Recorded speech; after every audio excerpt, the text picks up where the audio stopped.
أعوذ بالله من الشيطان الرجيم. بسم الله الرحمن الرحيم. بناوي خداي بخشندو مهربان. سورة أنزلناها وفرضناها وأنزلنا فيها آيات بينات لعلكم تذكرون. أما سورتێکی گرنگە ئێمە دامان بەزاندووە، هەندێک شتمان تیا فەرز کردووە، چەندەها ئاەت و فەرمانیاشکرامان لە توێیدا دابەزاندووە بۆ ئەوەی یاداوەری وەربگرن و تێفکرن.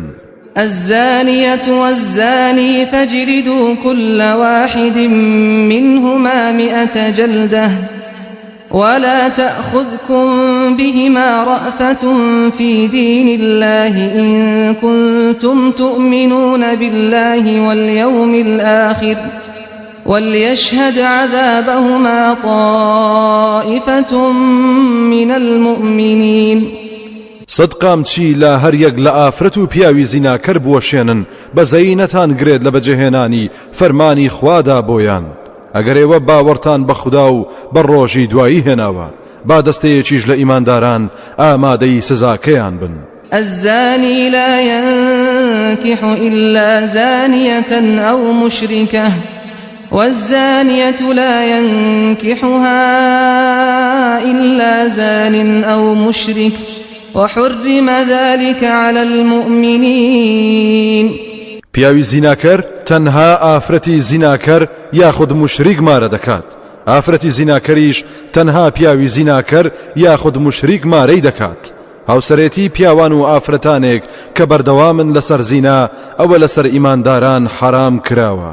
والذين يرمون المحصنات ثم لم يأتوا ب4 شهداء فاجلدوهم 80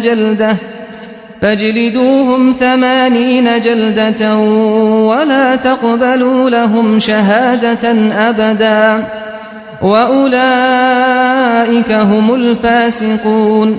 ئەوانەی کە بوختان دەکەن بۆ ئافرەتانی داوێن پاک و خاوەن مێرد پاشان ناتوانن 4 کەسیش بە شایەت بهێنن، ئەوانە 8 قامچیان لێ بدەن و هەرگیز شایەتیان لێ وەرمەگرن. ئەوانە لە ڕیزی تاوانبار و لە سنوور دەرچوو یاخیەکاندان. إلا الذين تابوا من بعد ذلك وأصلحوا فإن الله غفور رحيم. جگەلەوانەی کە تەوبەی ڕاستەقینەیان کردووە دوای تەمێکردنەکەیان چاکسازی خۆشیان کردووە، ئەوە بێگومان خوددا بەنسبەت ئەو جۆرە کەسانەوە لێ خۆش بوو میهرەبانە. والذين يرمون أزواجهم ولم يكن لهم شهداء إلا أنفسهم فشهادة أحدهم 4 شهادات بالله إنه لمن الصادقين. ئەوانەی کە تۆمەتی زینا دەدەنە پاڵ هاوسەرەکانیان هیچ شایەتێکیشیان نییە جگەل لە خۆیان، شایەتی ئەو جۆرە کەسانە بەوە دەبێت کە 4 جار سوێن بە خودا بخوات کە بێگومان لە ڕاستگۆیانە بە چاوی خۆی تاوانەکەی بینیوە. والخامسة أن لعنة الله عليه إن كان من الكاذبين. پێنجەم جاریش بڵێت بەڕاستی نەفرینی خوای لەسرە ئەگەر بوختان چی بێت لە درۆزنان بێت. ويدرأ عنها العذاب أن تشهد 4 شهادات بالله إنه لمن الكاذبين. لەلایەکی تریشەوە سزا لەسەر ژنەکە لا دەبرێت کاتێک کە 4 جار سوێن بە خودا بخوات کە مێردەکەی درۆ دەکات و بوختانی بۆ هەڵدەبەستێت. والخامسة أن غضب الله عليها إن كان من الصادقين. پێنجەم جار ژنەکە دەڵێت کە خەشم و قینی خودای لەسرە ئەگەر مێردەکەی ڕاست بکات. ولولا فضل الله عليكم ورحمته وأن الله تواب حكيم. خۆ ئەگەر فەزڵ و بەهرەی خودا و ڕەحمەت و میهرەبانی ئەو نەبێت لەسەرتان تووشی کێشەی زۆر دەبن. بەڕاستی خودا تەوبە وەرگر و دانایە ئەگەر تەوبەی ڕاستەقینە بکەن. إن الذين جاءوا بالإفك عصبة منكم لا تحسبوه شرا لكم بل هو خير لكم لكل امرئ منهم ما اكتسب من الإثم والذي تولى كبره منهم له عذاب عظيم. لێرەوە قورئان دەربارەی ئەو بوختانە دەدوێت کە بۆ حەزرەتی عایشە لەلایەن دووڕوەکانەوە هەڵبەسترا. هەندێک لە ئیماندارانیش بێلێکدانەوە و تێفکران دانوتەوە بێگومان ئەوانەی بوختانەکەیان هەڵبەست دەستەیەک بوون لە خۆتان یاخود وا خۆیان نیشان دەدا کە لە خۆتانن. وا مەزانن کە ئەو بوختانە شەڕ و خراپ بوو بۆتان بەڵکو خێر بوو بۆتان تا ئیمانداران لە دووڕوەکان جیابێتەوە ئیماندارانی دڵپاک وریا ببنەوە. بێگومان تاوانی هەرکەس لەو بوختان چیانە لە گەردنی خۆیدایەتی ئەو کەسەش سەرۆک و گەورە و هەڵبەستی بوختانەکەیە سزایەکی سەخت و گەورە بۆی ئامادەیە. لولا إذ سمعتموه ظن المؤمنون والمؤمنات بأنفسهم خيرا وقالوا هذا إفك مبين. دەبوا هەرکە ئەو بوختانەتان بیست ئیمانداران لە پیاوان و لە ئافرەتان گومانەی چاچیان بە خۆیان ببوایە و دڵنیا بوونایە لە پاچی خۆیان و بیان وتایە ئەمە بوختانێکی ئاشکرایە و کاری ناڕەوای وا لە دایکی مسلمانان و لە هاوڵانی پێغەمبەر ناوەشێتەوە. لولا جاءوا عليه بأربعة شهداء فإذ لم يأتوا بالشهداء فأولئك عند الله هم الكاذبون. دەبوا بوختانچیەکان چوار شایەتیان بۆ سەلماندنی بوختانەکەیان بهێنایە کاتێک چوار شایەتیان نەهێنا ئەوە ئیتر دیارە ئەوانە لای خوداش لە ڕیزی درۆزنەکاندان. ولولا فضل الله عليكم ورحمته في الدنيا والآخرة لمسكم فيما أفضتم فيه عذاب عظيم. خۆ ئەگەر فەزل و بەزەی خوددا و بەخشندەیەکەی نەبوایە لەسەرتان لە دنیا و قیامەتدا بەهۆی ئەو تاوانەتانەوە سزایەکی زۆر گەورە و سەختتان توش دەبوو بەهۆی ڕۆچوونتان لەو دەنگ و باسەدا. إذ تلقونه بألسنتكم وتقولون بأفواهكم ما ليس لكم به علم وتحسبونه هينا وهو عند الله عظيم. ئەوە بۆ هەردەما و دەم قسە لە زمانی یەکتر وەردەگرن بێ لێکدانەوە کاتێک بەزارتان شتێک دەڵێن کە هیچ ئاگاییتان دەربارەی نییە. ئێوە وا دەزانن ئەو بوختانە شتێکی سادە و ئاسانە لە کاتێکدا ئەوە لە لای خوددا زۆر گەورە و ناقۆڵایە. ولولا إذ سمعتموه قلتم ما يكون لنا أن نتكلم بهذا سبحانك هذا بهتان عظيم. دەبوا کاتێک گوێتان لەو بوختانە بوو بتان وتایە ئێمە بۆمان نییە قسەی وا بکەین پاچی و بێگەردی بۆ خوددا ئاخر ئەمە بوختانێکی زۆر گەورە و ناقۆڵایە کەی ئەوە لە دایکی ئیمانداران دەوەشێتەوە.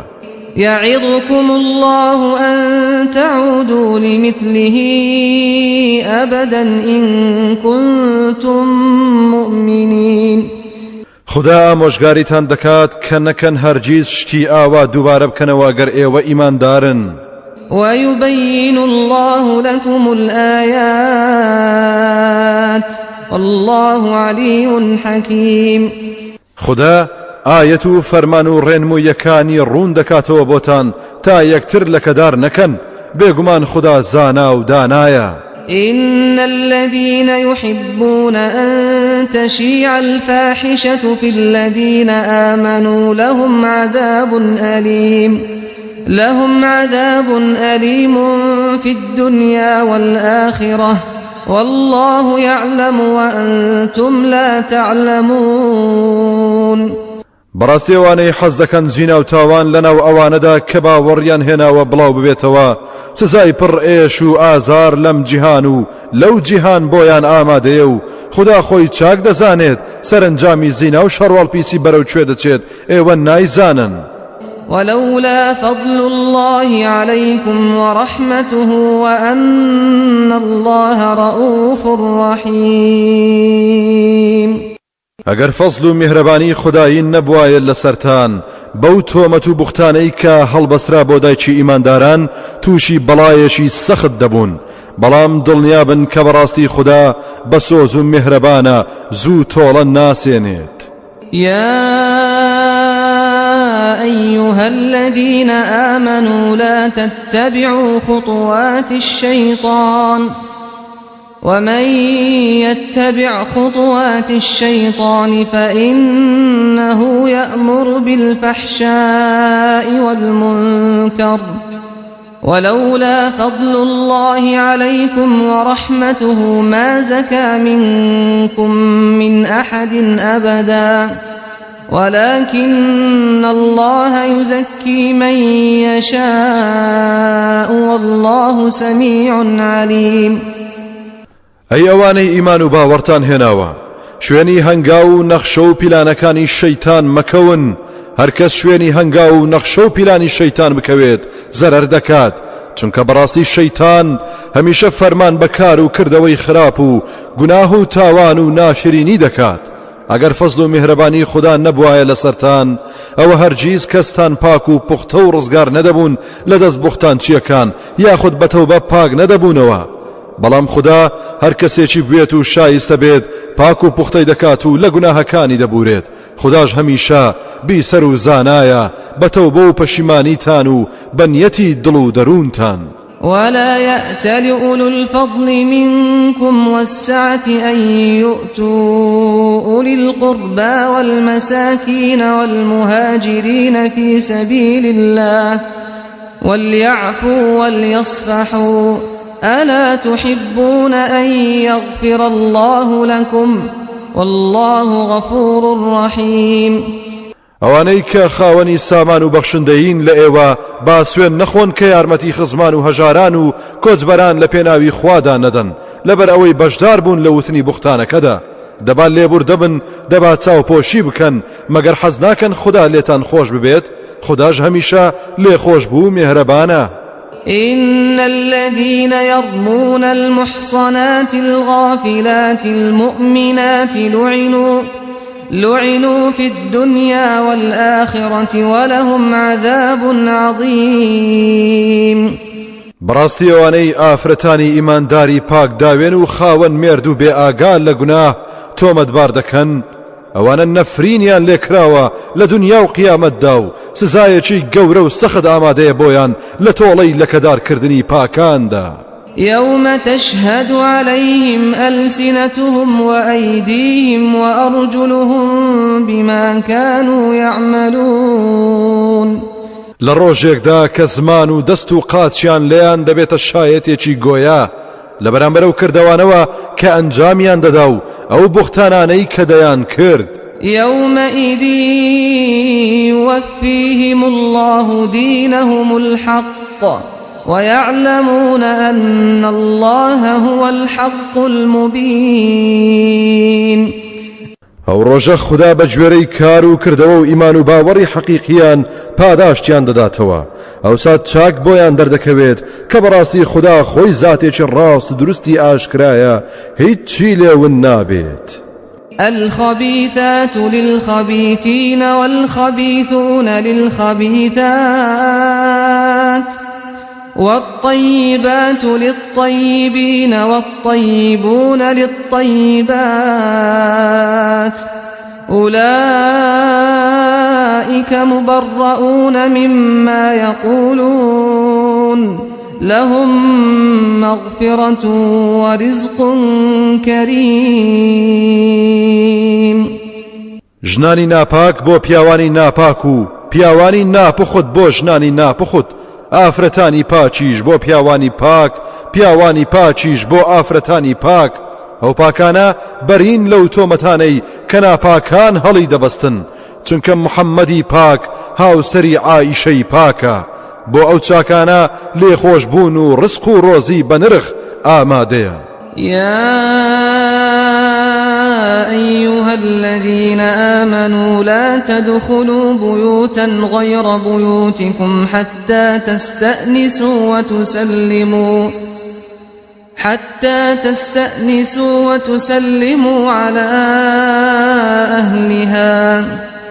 ذلكم خير لكم لعلكم تذكرون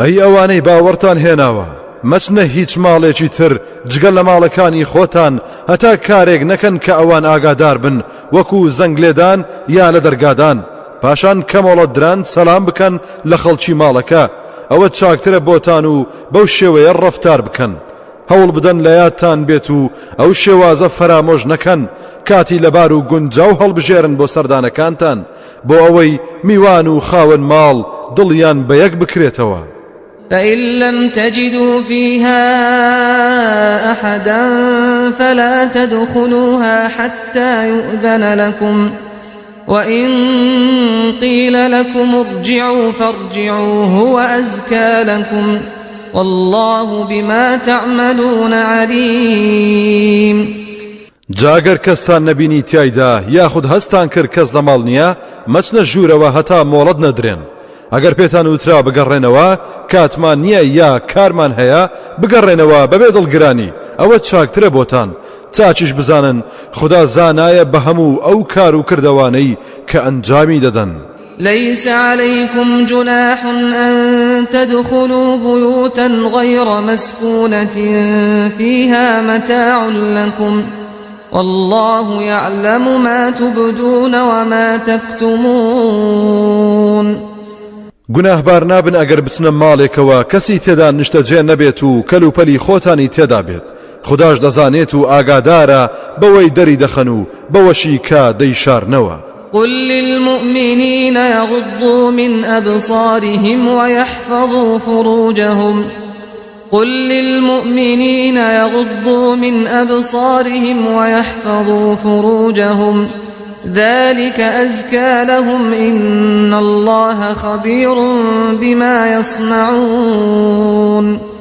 أي پیغمبر بە پیاوانی ئیماندار بڵێ چاویان بپارێزن لە سەرنجدانی ئافرەتانی نامەحرەم هەروەها ناموس و عەورەتی خۆیان لە حەرام بپارێزن بێگومان ئەوە پاکتر و پخوترە بۆیان بۆ دڵ و دەروون و ڕواڵەت و ڕۆح و لاشەیان بەڕاستی خوددا ئاگادارە بەو هەڵس و کەوت و ڕەفتارانەی کە دەیکەن وقل للمؤمنات يغضضن من أبصارهن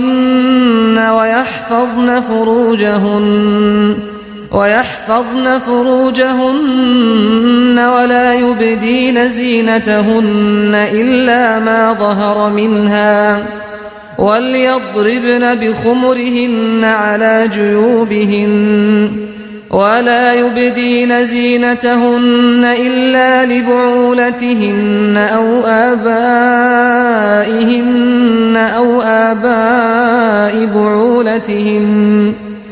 أو آباء بعولتهن أو أبنائهن أو أبناء بعولتهن أو إخوانهن أو بني إخوانهن أو بني أخواتهن أو نسائهن أو ما ملكت أيمانهن أو التابعين غير أولي الإربة من الرجال أو الطفل الذين لم يظهروا على عورات النساء ولا يضربن بأرجلهن ليعلم ما يخفين من زينتهن وتوبوا إلى الله جميعا أيها المؤمنون لعلكم تفلحون بافرتانی ئیمانداریش بڵێ چاویان بپارێزن لە تەماشای نامەحرەم داوێنی خۆیان بپارێزن لە گوناه و جوانی خۆیان دەرنەخەن جگە لەوەی کە دیارە وەک دەم و چاو و دەست با سەرپۆشەکانیان بدەن بەسەر سینە و ملیاندا و جوانی و زینەتی خۆیان دەرنەخەن بە تەواوی بۆ هاوسەرەکانیان نەبێت یا باوکی خۆیان یا باوکی مێردەکانیان یا کوڕی خۆیان یا کوڕی مێردەکانیان یا بۆ براکانی خۆیان یا برازاکانیان یا خوشکەزاکانیان یا ئافرەتێک کە پەیوەندیان هەیە پێکەوە یا ئەوانەشی کە کەنیزەچیانن کە لە بارودۆخی تایبەتدا هەبوون یان ئەوانەی کە لە ماڵەکانتاندا دەژین و پێویستیان بە ئافرەت نییە لەبەر پیری یا نەخۆشی هەتا دوایی، یاخود ئەو منداڵانەی کە هێشتا شارەزایان لە ئافرەتان نییە و ئارەزووی جنسیان بۆ دروست نەبووە و نازانن باسی عەورات بکەن. نابێت ئافرەتانی ئیماندار قاچیان دەربخەن و پێیان بدەن بە زەویدا تا دەنجی خشڵ و پاوانەکانیان بێت و بزانرێت کە زینەتدار و خشڵدارن.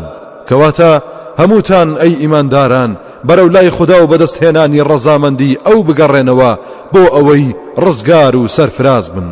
وأنكحوا الأيام منكم والصالحين من عبادكم وإمائكم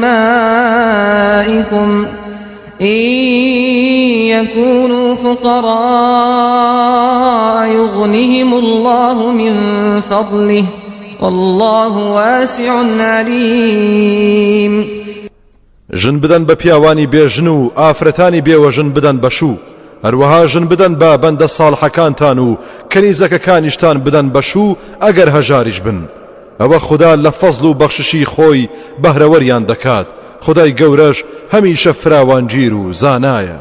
وليستعفف الذين لا يجدون نكاحا حتى يغنيهم الله من فضله والذين يبتغون الكتاب مما ملكت أيمانكم فكاتبوهم إن علمتم فيهم خيرا وآتوهم مما لله الذي آتاكم ولا تكرهوا فتياتكم على البغاء إن أردنا تحصنا لتبتغوا عرض الحياة الدنيا ومن يكرههن فإن الله من بعد إكراههن غفور رحيم. دەباوانەی هاوسەریان دەستناکەوێت هەوڵ بدەن داوێنی خۆیان پاک ڕابگرن هەتا خوددا لە فەزلی خۆی دەوڵەمەند و بێنیازیان دەکات. ئەو کەسانەشی کە دەیانەوێت خۆیان ڕزگار بکەن لە بەندەکانتان و خۆیان بکڕنەوە ئەوە ئێوە لەگەڵیاندا ڕێک بکەون و ڕێگەی ئازادیان بۆ ئاسان بکەن. ئەگەر خێرتان تێدا بەدی دەکردن و لەو ماڵ و سامانەی کە خوددا پێی بەخشیون بەشیان بدەن و بە زۆر کەنیزەکەکانتان هان مەدەن بۆ داوێن پیسی ئەگەر ئەوان پاک داوێنیان دەویست بۆ ئەوەی لەو ڕێگەت چەوتەوە ماڵ و سامانی ژیانی دنیا بەدەست بهێنن. دەبێت پیاوی ئازاد زیاتر پاک داوێنی مەبەست بێت. جا ئەوەی بە زۆر ئەو گوناهەیان پێ بکات ئەوە بەڕاستی خوددا دوای ئەو زۆر بۆ هێنانیان لێ خۆش بوو میهرەبانە و چاوپۆشیان لێ دەکات. ولقد أنزلنا إليكم آيات مبينات ومثلا من الذين خلوا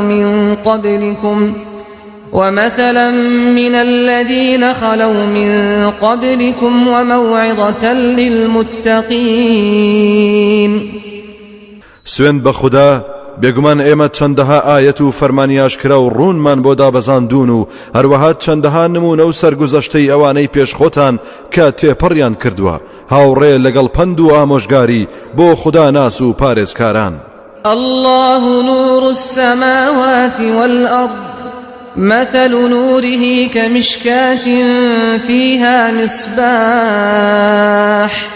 المصباح في زجاجة الزجاجة كأنها كوكب دري يوقد من شجرة مباركة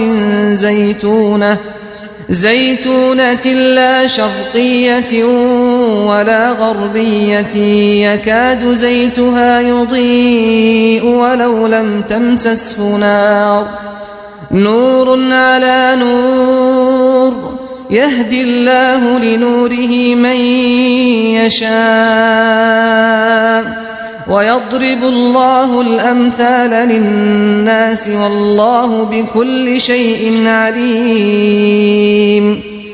خدا نور و ڕووناچی ئاسمانەکان و زەویە نور و ڕووناچی بەخشە پێیان نمونەی نور و ڕووناچەکەی وەک تاقێک وایە چرایەکی تێدا بێت چراکەش لەناو شوشەیەکدا بێت شوشەکەش وەک هەسارەیەکی گەش و پڕشنگدار وابێت و داگیرسا بێت بە ڕۆنی درەختی مبارەک و بە فەڕی زەیتون ڕووی نە لە ڕۆژ هەڵات و نە لە ڕۆژ ئاوا بێت لە شوێنێکدا بێت بەیانی و ئێوارە خۆر لێی بدات ڕۆنەکەشی ئەوەندە پاک و بێگەردە خەریکە خۆی دابجرسێت و ڕووناچی بداتەوە ئەگەر ئاگریش لێی نەدات ئەو هیدایەت و ڕێنموویە کە قورئانە ڕووناچیە لەسەر ڕووناچی. خداش هیدایەتی ئەو کەسانە دەدات کە دەیەوێت و شایستن بۆ لای نووری خۆی کە قورئانە. خدا چەندەها نمونە دەهێنێتەوە بۆ خەڵکی تا لە نمونە معنەویەکان تێبگەن. خداش بە هەموو شتێک زانایە.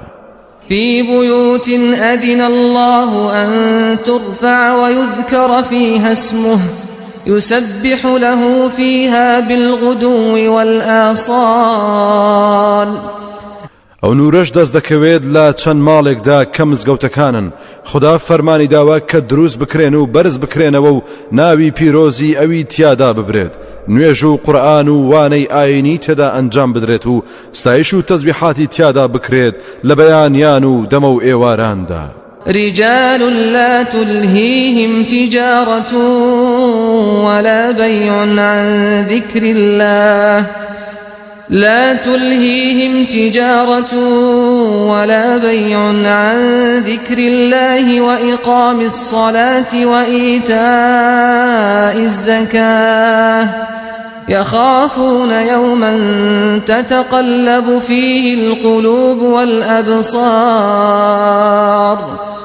پیاوانێک ستایشی خدا دەکەن لەو مزگەوتانەدا کە بازرگانی و کڕین و فرۆشتن سەرگەرمیان ناکات و غافڵ نابن لە یادی خدا و ئەنجامدانی نوێژەکان و بەخشینی زەکات و لە ڕۆژێک دەترسن کە دڵان و چاوان تیایدا ئاوەژوو دەبن لە ترس و هەیبەتی ئەو ڕۆژە.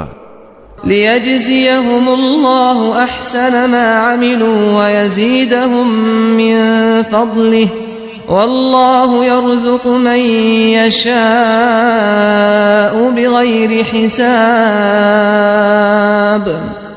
بأميدي أوان خدا بچاكترين شێوە پاداشتیان بداتەوە و لە فەزڵ و بەخششی خۆی بەهرەوەریان بکات.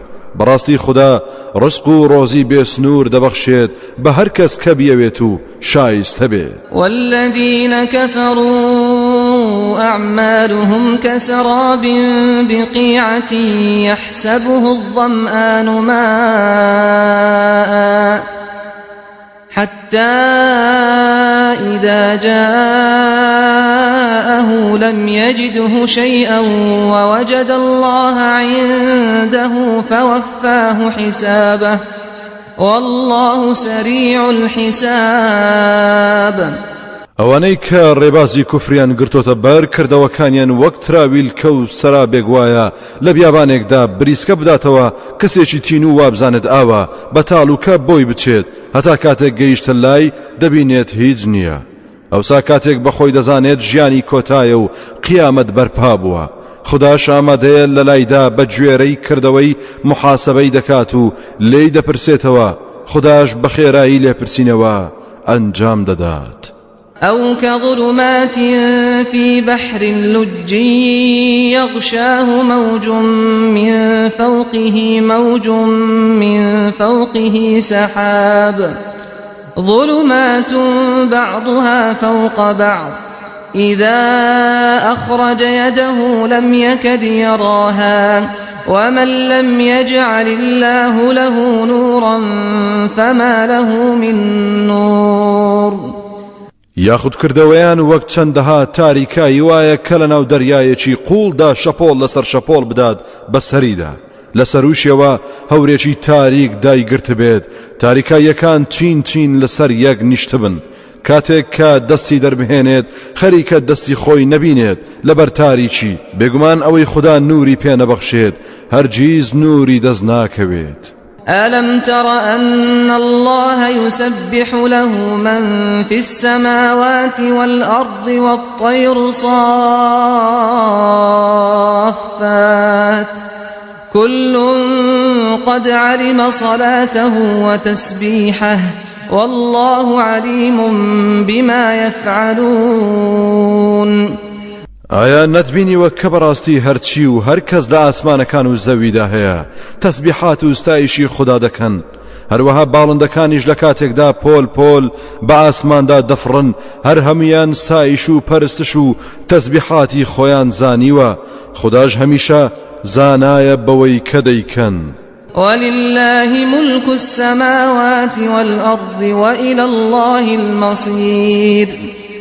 هەموو ئاسمانەکان و زەوی هەر خوددا خاوەنیانە سەرنجام گەڕانەوەی هەمووان هەر بۆ لای خوددایە. ألم تر أن الله يزجي سحابا ثم يؤلف بينه ثم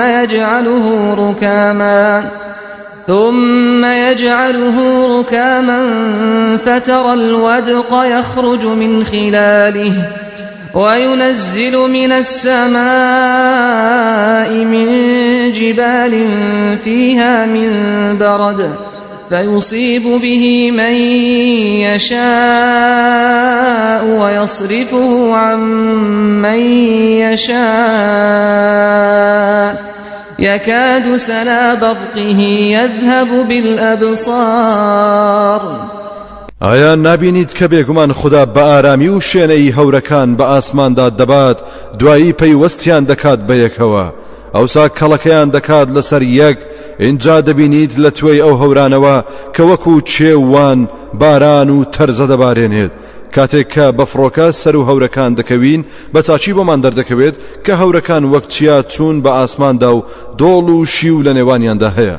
جا لە سوودی ئەو بارانە بە هەر کەس خوددا بیەوێت خێر و بەرەکەت دەبەخشێت هەر کەسیش کە بیەوێت لێی دوور دەخاتەوە. هەورە بروسکەکان ئەوەندە بەهێزن خەریکە بریسکەکەیان بینایی چاوان بەرێت.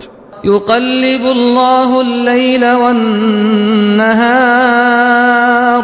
إن في ذلك لعبرة لأولي الأبصار.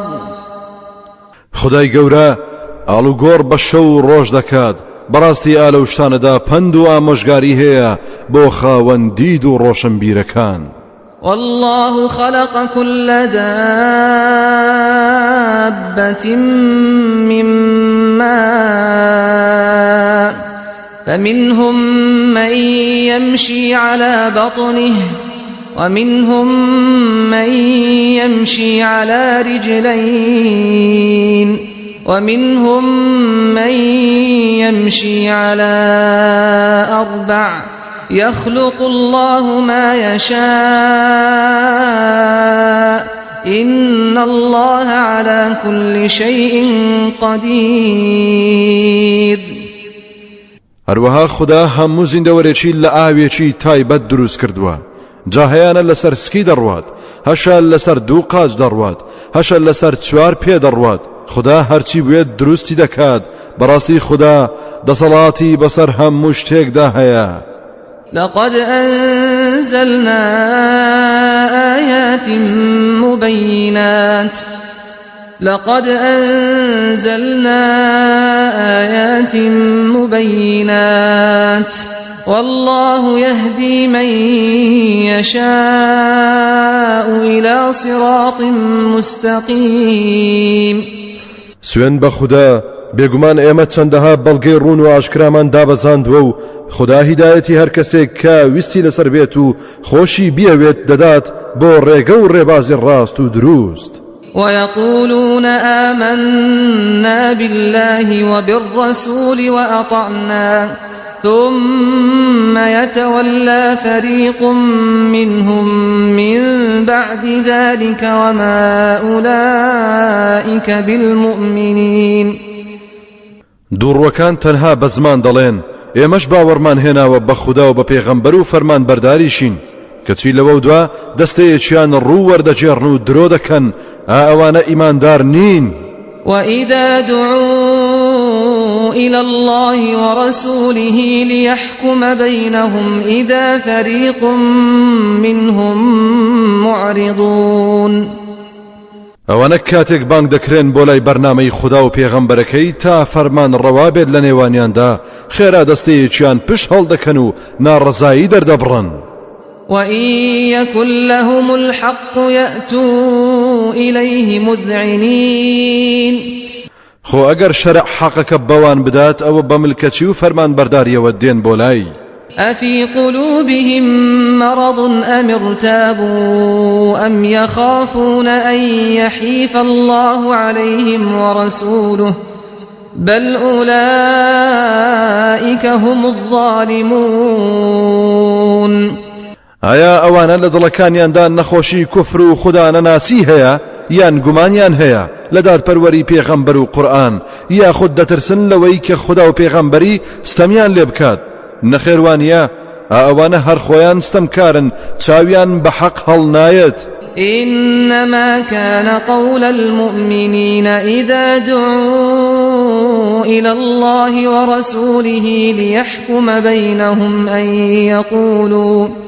أن يقولوا سمعنا وأطعنا وأولئك هم المفلحون بەڵام گفتاری ئیمانداران کاتێک بانگ دەکرێن بۆ لای خوددا و پێغەمبەرەکەی تا فەرمان ڕەوایی بکات لە نێوانیاندا تەنها ئەوەیە کە دەڵێن بیستمان و گوێڕایەڵین بۆ هەموو فەرمانێکی شەرع هەر ئەوانەشن سەرفراز و سەرکەوتوو ومن يطع الله ورسوله ويخشى الله ويتقه فأولئك هم الفائزون جاوەی فەرمان بەرداری خوددا و پێغەمبەرەکەی بکات و لە خوددا بترسێت و لەسەر پێچی و نافەرمانی خۆی بپارێزێت جا ئەوانە سەرفراز و بە ئاوات گەیشتون وأقسموا بالله جهد أيمانهم لئن أمرتهم ليخرجن قل لا تقسموا طاعة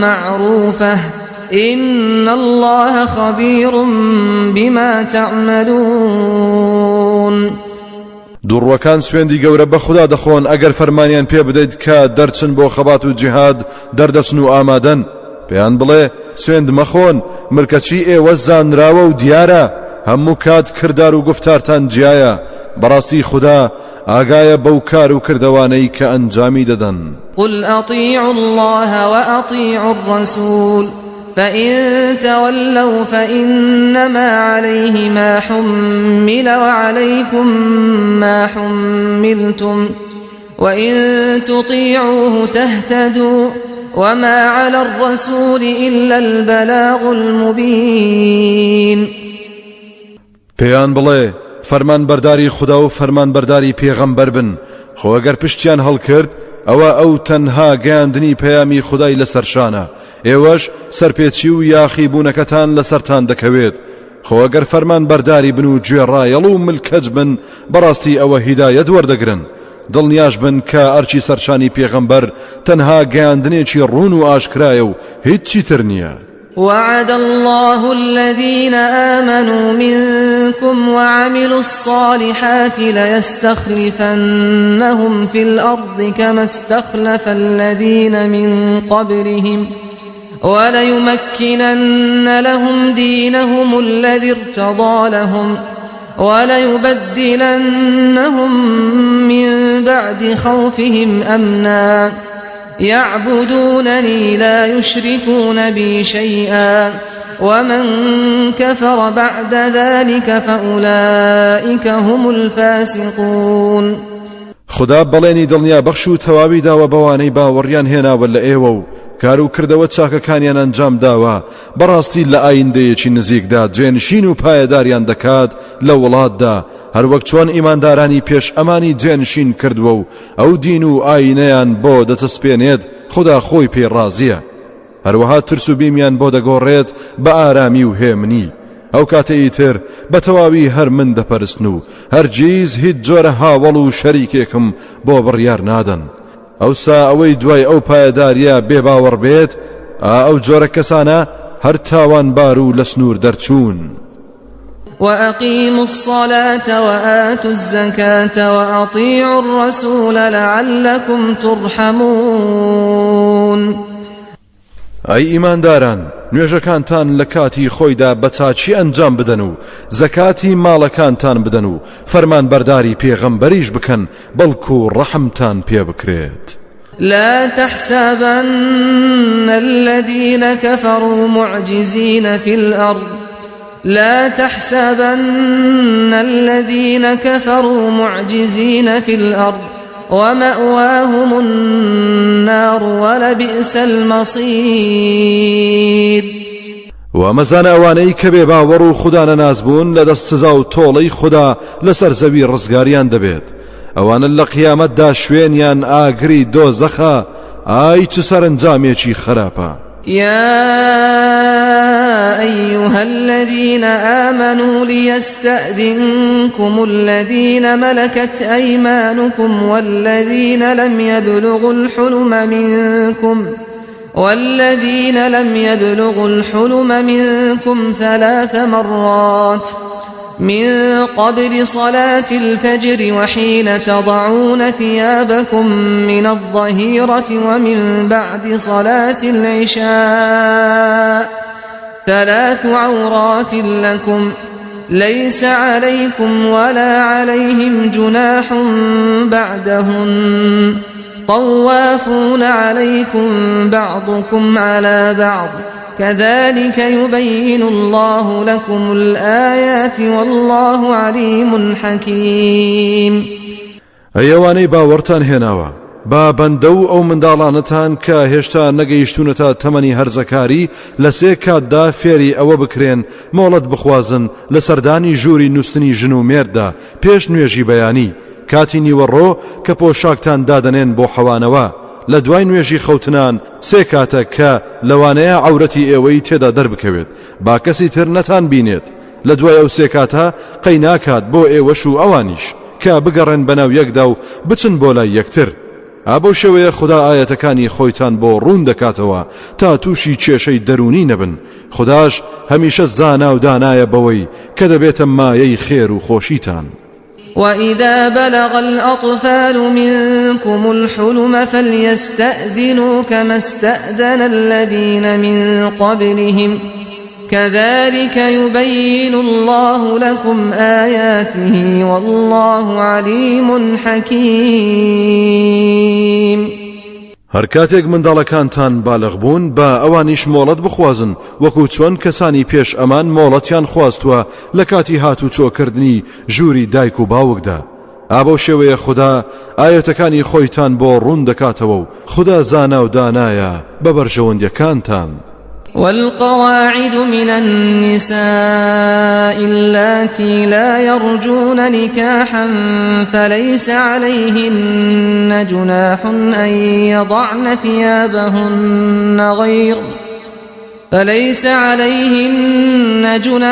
أن يضعن ثيابهن غير متبرجات بزينة وأن يستعففن خير لهن والله سميع عليم.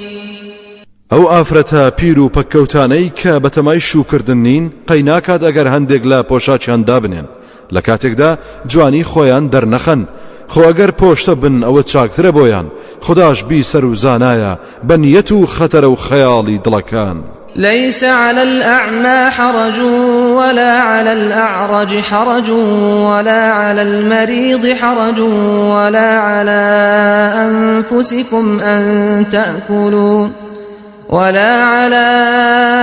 أنفسكم أن تأكلوا من بيوتكم أو بيوت آبائكم أو بيوت أمهاتكم أو بيوت إخوانكم أو بيوت أخواتكم أو بيوت أعمامكم أو بيوت عماتكم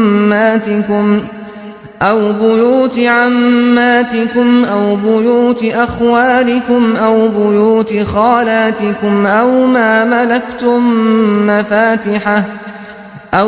ملكتم مفاتحه أو صديقكم ليس عليكم جناح أن تأكلوا جميعا أو أشتاتا فإذا دخلتم بيوتا فسلموا على أنفسكم تحية من عند الله مباركة طيبة كذلك يبين الله لكم الآيات لعلكم تعقلون.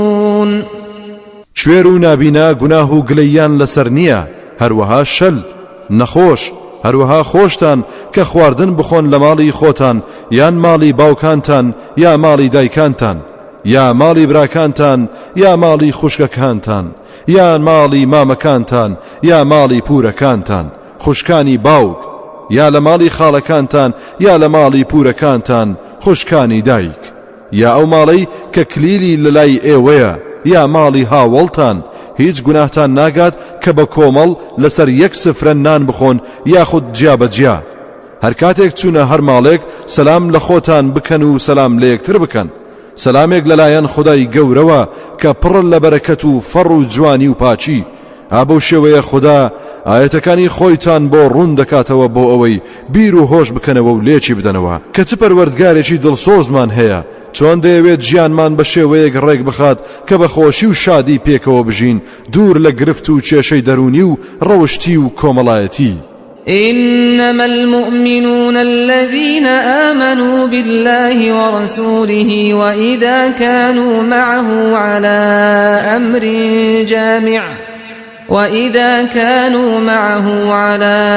أمر جامع لم يذهبوا حتى يستأذنوه إن الذين يستأذنونك أولئك الذين يؤمنون بالله ورسوله فإذا استأذنوك لبعض شأنهم فأذن لمن شئت منهم واستغفر لهم الله إن الله غفور رحيم.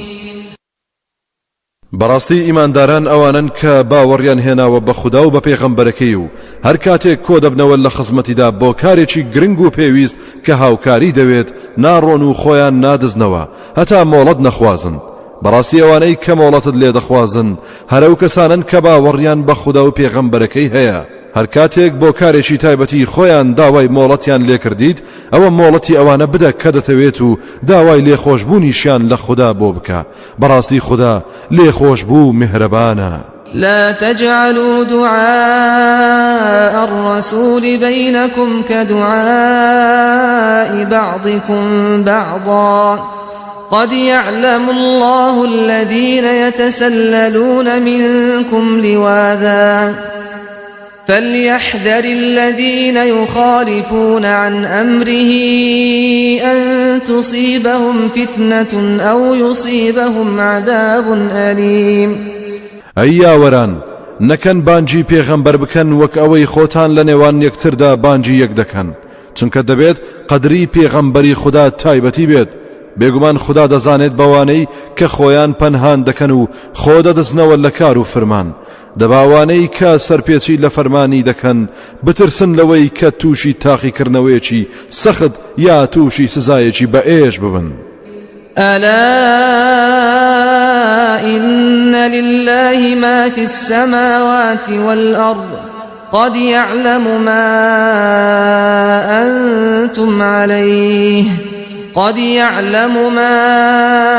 أنتم عليه ويوم يرجعون إليه فينبئهم بما عملوا والله بكل شيء عليم.